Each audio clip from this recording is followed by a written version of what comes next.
Hi friends, எல்லாருக்கும் வணக்கம். இன்றைக்கி நம்ம ரொம்பவே சூப்பராக ஸ்பெஷலாக செம்மையான ரெசிபி தாங்க பார்க்க போகிறோம். இது இட்லி பாத்திரம் இருந்தால் மட்டும் போதும், சூப்பராக நம்ம இந்த ரெசிபி பண்ணிடலாம். அதுவும் கோதுமை மாவு, மைதா மாவு எல்லாத்துக்கும் லீவ் விட்டுட்டு நம்ம அரிசி மாவுலேயே செம்மையான ஒரு கப் கேக் ரெசிபி தான் பார்க்க போகிறோம். ரொம்ப சிம்பிள் அண்ட் ஈஸி. ஒரு 10 நிமிஷம் 15 நிமிஷத்துக்குள்ளேயே நம்ம இந்த ரெசிபி பண்ணி முடிச்சிடலாம்.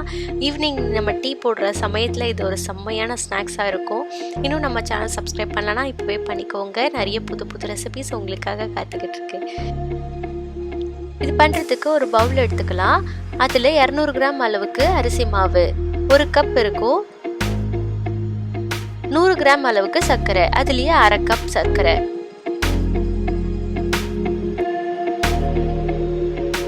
1 ஸ்பூன் அளவுக்கு பேக்கிங் பவுடர் சேர்த்துக்கணும். பேக்கிங் பவுடர் சேர்த்து நல்லா அந்த மாவை நல்லா மிக்ஸ் பண்ணதுக்கப்புறம் நம்ம கொஞ்சம் கொஞ்சமாக பால் இதில் ஆட் பண்ணணும். நான் சாதா பச்சை பால் தான் எடுத்திருக்கேன். நீங்கள் காய்ச்சணும் அந்த மாதிரிலாம் எந்த அவசியமும் இல்லை. கொஞ்சம் கொஞ்சமாக அந்த பாலை ஆட் பண்ணி இந்த மாதிரி நல்லா மிக்ஸ் பண்ணணும். பண்ணால் நம்மளுக்கு இந்த அளவுக்கு கன்சிஸ்டன்சி கிடைக்கும்.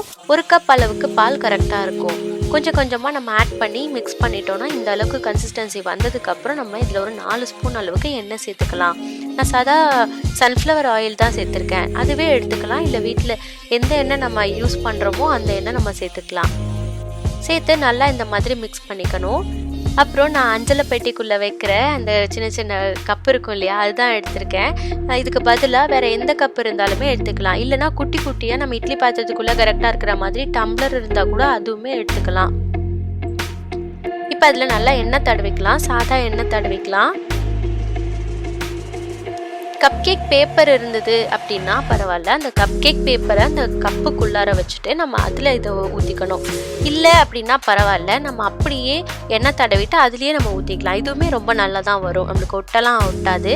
ஜஸ்ட்டு எண்ணெய் மட்டுமே நம்ம அப்ளை பண்ணால் போதும். சுற்றிலும் அப்ளை பண்ணிட்டு நான் ஒரு 2 கரண்டி அளவுக்கு இதில் ஊற்றிக்கலாம்.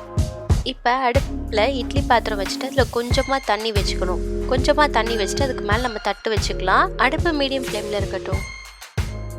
ஒவ்வொரு இட்லி வைக்கிற இடத்துலையும் நம்ம ஒவ்வொரு கப்பை வச்சுட்டு அப்படியே நம்ம க்ளோஸ் பண்ணிக்க வேண்டியது தான். இது அப்படியே ஒரு 10லேருந்து 12 நிமிஷம் வரைக்கும் வேகட்டும். அவ்வளோதான். இப்போ ஒரு 12 நிமிஷம் ஆயிருக்கு. நம்ம ஓப்பன் பண்ணி பார்க்கலாம். பாருங்கள் இவ்வளோ சூப்பராக நல்லா புசு புசுன்னு செம்மையாக வந்திருக்குன்னு.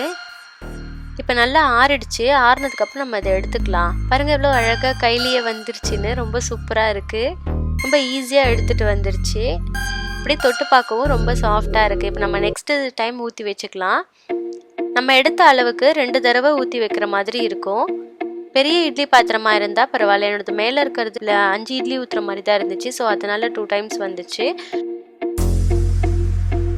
அடுத்து நம்ம இதை ஆஃப் பண்ணிவிட்டு எடுத்துக்கலாம். எவ்வளோ சூப்பராக சாஃப்டாக செம்மையாக இருக்குது. சாப்பிட்றதுக்குமே ரொம்ப டேஸ்ட்டாக இருக்குது. கண்டிப்பாக இந்த ரெசிபி ட்ரை பண்ணி பாருங்கள். தேங்க்யூ. பாய் பாய்.